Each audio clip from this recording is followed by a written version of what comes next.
What if Joyboy never truly died? What if the legend the world was told that Joyboy was simply a myth from 800 years ago was a lie built to hide the truth? What if the boy in the straw hat, the one laughing on a rowboat as he left Fuchsia Village, was Joyboy reborn? Fully aware, fully powered from the very first episode. Fans have speculated for years that Luffy is the reincarnation of Joyboy in some spiritual sense, awakening pieces of that legacy through Gear 5. But what if he was simply always him? Here are the 3 timelines where the theory stops being speculation and becomes reality, each one telling its own story from the very first episode onward. Fuchsia Village on the morning the story begins looks like any other quiet fishing town on the edge of the East Blue. Luffy is 7 years old, small for his age, loud for any age, and completely obsessed with the pirates currently anchored off the coast. Shanks and his crew have been docked there for weeks, drinking, laughing, telling stories that make Luffy's eyes go wide every single time. He follows Shanks around like a shadow, begging to join the crew, getting turned down every single time with the same lazy grin. One afternoon, bored and looking for trouble, Luffy sneaks into the bar and finds a strange purple fruit sitting in a barrel. The kind of thing nobody in a small fishing village has ever seen before. He doesn't think twice. He eats it, gags at the taste, and immediately regrets it when Shanks bursts in and explains, half laughing and half horrified, that he just devoured a devil fruit. From that moment forward, Luffy's body belongs to the gum fruit, and his limbs stretch like rubber whenever he moves too fast to think about it. But something else wakes up alongside the rubber. Joyboy's soul, buried for 800 years, finds a body it recognizes and finally has somewhere to go. Nobody notices at first. Luffy is still just an overexcited kid getting laughed at by pirates twice his size. The real proof comes weeks later, on the day a sea king rises out of the harbor and swallows one of the local mountain bandits whole, sending the whole village into a screaming panic. Shanks and his crew step in to fight it off, and in the chaos, Luffy tumbles into the water himself, arms flailing uselessly since rubber doesn't float. Terrified, drowning, watching Shanks get closer to save him, Luffy does something he's never done before. He screams. Not in the ordinary way a scared child screams. The Sea King freezes mid-lunge. Every pirate on that beach, grown men who have sailed through storms and fought off marines, suddenly drop to one knee, gasping, unable to explain what just happened to their own legs. Shanks feels it hit him too, and for the first time since Luffy has known him, his easy smile disappears completely. He knows exactly what this is. Conqueror's Haki is not supposed to exist in a child this young, and it certainly isn't supposed to arrive in a wave strong enough to paralyze an entire beach of hardened pirates. It's the kind of pressure that belongs to a king, not a boy who can't even swim. Shanks still manages to save him, diving in and pulling Luffy to shore,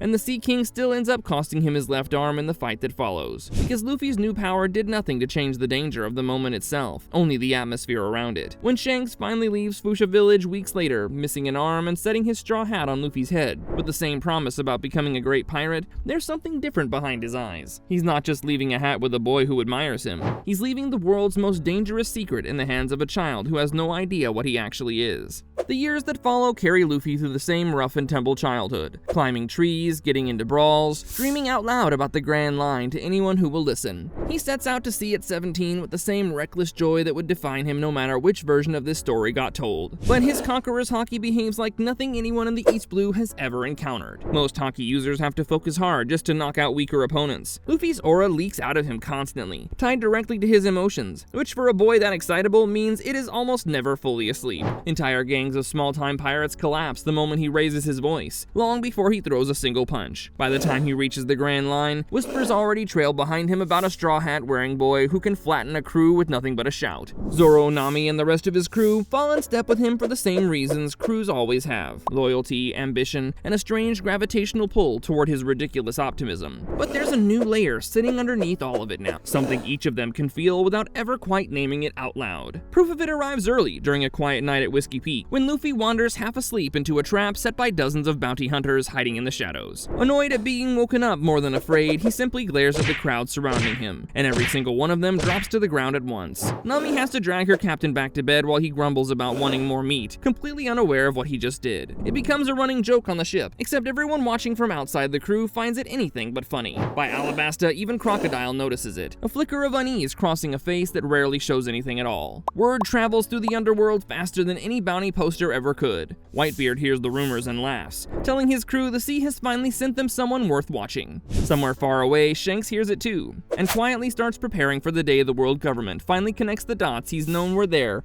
since a beach in Fuchsia Village years ago. By the time Luffy stands at the edge of Fishman Island, or later in Wano, claiming an entire terrified crowd with a single look, nobody who knows him is surprised anymore. They figured out back in Alabasta that their captain was never just a boy chasing a childish dream of becoming Pirate King. He is Joyboy, wearing a straw hat, still learning how to laugh, still years away from understanding exactly what he carries inside of him. In the second timeline, the story also begins on that same stretch of beach in Fuchsia Village, with the same Sea King rising out of the water and the same scream tearing out of a 7-year-old boy who has no idea what he just unleashed. The wave of Conqueror's Haki knocks every pirate on the sand to their knees, and Shanks recognizes it immediately for the impossible thing that it is. But this time, the moment does not stay contained to one quiet village on the edge of nowhere. A marine patrol vessel happens to be passing along the coastline that same week, tracking reports of unusual pirate movement through the East Blue.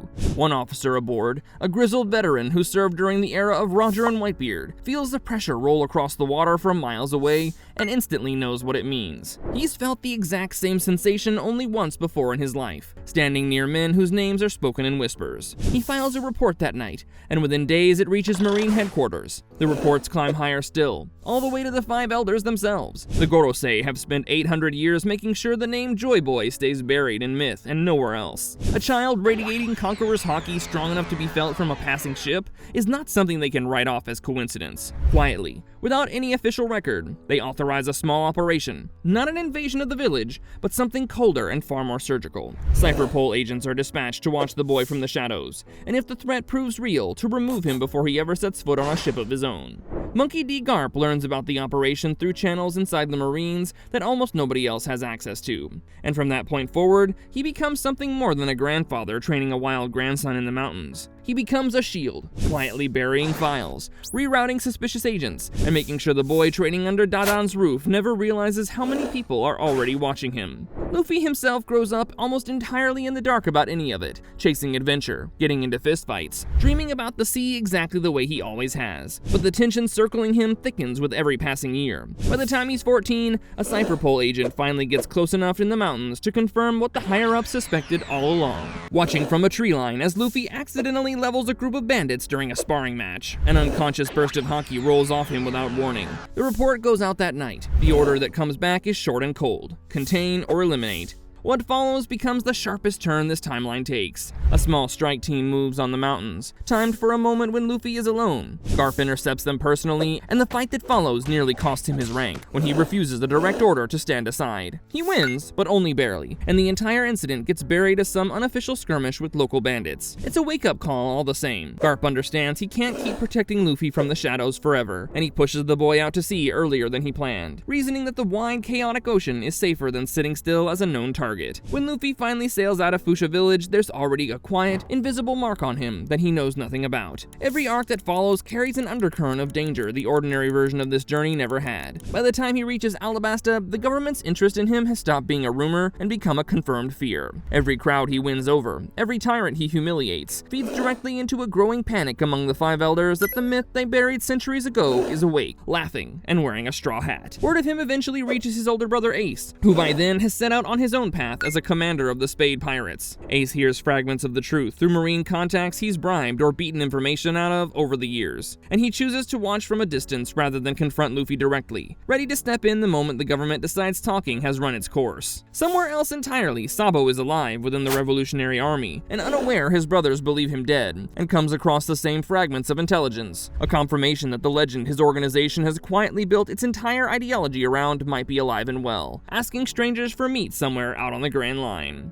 The third timeline is much more interesting. The story also opens on the beach outside Fuchsia Village, but from the very first second, something about the air feels wrong in a way nobody can explain. Luffy is 7, small, loud, glued to Shanks and his crew the way he always has been, dreaming out loud about becoming a pirate someday. He sneaks into the bar one lazy afternoon while the crew argues over card games, spots a strange purple fruit sitting forgotten in a barrel near the back shelves, and eats it without a second thought. The same reckless decision that starts every version of this tale. It tastes horrible. scramble, and he says so loudly, gagging and complaining that whoever cooked it should be ashamed. But this time, the moment the fruit touches his tongue, the entire island seems to hold its breath. Somewhere deep inside Luffy, a laughter older than the world government itself wakes up completely. Not in pieces, not gradually, but all at once. Like a door that was never meant to open this early, being kicked clean off its hinges. His eyes do not glow or spark with anything dramatic. If anything, he just looks like he's having the best day of his life, grinning wider than any 7-year-old has a right to, even stretching his own cheek experimentally and giggling at the strange new sensation. The Sea King attack still comes, the same beast rising out of the water to swallow one of the bandits whole, sending the village into chaos. But this time, when Luffy tumbles into the sea trying to help, something impossible happens. His rubber body, which should sink like a stone, doesn't behave the way rubber is supposed to at all. It bends the world around it instead. The water near him ripples strangely, cartoonishly, bending at odd angles like the ocean itself is trying to remember how to be a joke. The Sea King, midway through its lunge, suddenly finds its own jaw twisting sideways like taffy, confused by the rules that no longer seem to apply. Shanks pulls Luffy out of the water in the chaos, laughing nervously at what he just saw. He chalks it up to shock and adrenaline more than anything else. Nobody in Fuchsia Village has ever heard of Gear 5 because Gear 5 is not supposed to exist yet, but it's here anyway. Flickering, uncontrolled, treating the laws of physics less like rules and more like gentle suggestions. The Sea King gets one final lunge before it's driven off for good. Shanks throws himself in front of Luffy without a second thought, losing his left arm to the beast's jaws in the process. He's distracted the whole time by trying to process what he just watched a 7-year-old accidentally do to reality itself. When Shanks finally sails away a week later, he sets his straw hat down on Luffy's head with the same speech about becoming a great pirate. He does it with a strange, knowing look on his face, like a man who has just realized he witnessed the beginning of something far bigger than a childhood dream. He doesn't tell Luffy what he saw that day. He simply hopes the boy grows up slow enough to survive it. Luffy's childhood after that unfolds with a strange rhythm nobody else in the world shares. He trains under Garp, wrestles with forest animals on the mountain, gets thrown out of Dadan's house more times than anyone can count, and every so often, usually when he's laughing too hard or angry beyond words, the world around him briefly turns cartoonish and elastic before snapping back to normal. Dadan swears the boy is cursed. Garp, who's heard rumors from old war buddies about a legend tied to the will of D, quietly wonders if he's looking at something closer to blessed. Luffy himself doesn't understand it at all. He just thinks it's funny when it happens. Another weird thing his body does, no different from stretching his arms to grab food across the table. By the time he sets sail at 17, Year 5 comes and goes like weather, unpredictable. It's tied entirely to his emotions rather than any conscious command. His crew comes together the same way it always has, drawn to his ridiculous confidence and his complete inability to take anything seriously. But there are moments, brief flashes during fights with Buggy or later Arlong, where the sky above him seems to lighten unnaturally, and his laughter takes on a strange drumming quality, like the whole world is a stage and he just found the spotlight. Nami assumes it's a trick of the light the first time she sees it. By the second time, she stops asking questions and simply starts betting on her captain no matter how impossible the odds look. The story truly changes course though on the day the news reaches him that his brother Ace has been captured. Word travels through the crew like a physical blow, Luffy going pale and silent in a way none of them have ever seen before, the usual grin gone completely from his face. In this timeline, Ace never manages to escape Marineford. He's dragged in chains to the execution platform in front of the entire world. Whitebeard's fleet crashes against the walls of the harbor trying to reach him in time. Marines and pirates locked in the largest war the world has ever seen. Luffy tears through the battlefield to get there, shoving past Marine soldiers and dodging admirals with a desperation that has nothing left in it but his brother's face. In this timeline, he arrives at the platform just as Sengoku raises his hand to signal the execution. Seconds too late by every normal measure of the word. Time does not run out though, not for him. Cornered, exhausted, bleeding from a dozen places, watching his brother's life balanced on a single falling hand, something in Luffy finally breaks all the way open instead of just flickering. The pressure in the air around Marineford shifts instantly, the sky itself seeming to brighten unnaturally above the platform, storm clouds pulling apart like curtains being yanked aside by an unseen hand. His hair turns white as bone, his straw hat brim inflates absurdly, and the massive crowd of soldiers and pirates alike stop fighting for a moment just to stare, uncertain if they're witnessing a miracle or a disaster. Somewhere in the noise, a drumbeat nobody can quite locate starts pounding through the harbor, low and steady, like the whole bay just grew a heartbeat. Gear 5, fully awake for the first time with real stakes behind it, doesn't care about subtlety. Luffy closes the distance to the execution platform faster than anyone can track. The ground bends and bounces beneath his feet like a drum skin, cannonballs curving harmlessly away from him as though the very air had decided to protect him out of pure amusement. He rips through the restraints, holding Ace with the same cartoonish ease of pulling apart a toy. He ignores the swords and bullets aimed at him because in this state, physics itself just seems embarrassed to hurt him. A Marine officer swings a blade directly at his neck and watches dumbstruck as the steel simply bounces off like a rubber band snapping back into shape.